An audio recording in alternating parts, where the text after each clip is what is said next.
የማትሰግድ ከሆነ ወይ ደግሞ ሰላት ላይ የምትዘናጋ አይነት ሰው ከሆንክ አዳምጠኝ። ትጠጣለህ፣ ስገድ። ዚና ትሰራለህ፣ ስገድ። በጣም ትልልቅ የሚባሉ ወንጀሎች ናቸው አይደለ? ነገር ግን ስገድ። በጣም ወንጀል ውስጥ ተዘፍቀን ያለው አሁንም ስገድ። ካንተና ከጌታህ መካከል ያለውን ሰንሰለት እንዳትበጥስ፣ ሰላትህን እንዳትተው። ምክንያቱም አላህ ዐዘ ወጀል ምን ይላል? ኢነ ሰላተ ተንሃ ዐኒል ፈሕሻኢ ወልሙንከር፣ ይህች ሰላት የምትባል ነገር ጸያፍና ክልክል ከሆኑ ነገራቶች ትጠብቃቸዋለች ይላል። ነገር ግን ባለመስገድ ሐያት ላይ ሆነ ብትሞት ምንድነው የሚጠብቅ? አንደኛ አትታጠብም፣ አትከፈንም። ሁለተኛ አይሰገድብም። በሶስተኛ ደረጃ ደግሞ የሙስሊሞች ቀብር ላይ አትቀበሩም፣ ለብቻህ ነው የምትቀበረው የማይሰግዱ ሰዎች ተብሎ።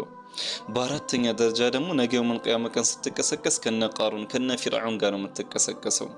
ስለዚህ ወንድሜ ጁምዓ ሲመጣ ጀምራለሁ፣ ነገ ታጠቤ ጀምራለሁ፣ ረመዳን ሲመጣ ጀምራለሁ የሚሉ ነገራቶችን ትተህ ከዛሬውኑ ሰላትህን ጀምር። ላለፈው ሰላትህ ይቅርታ ጠይቅ፣ ቀዳ ከፈል። ያለፈውን ሰላት ስገድ አትባልም። ዐፈላሁ ዐማ ሰለፍ ይቅር ይልሃል።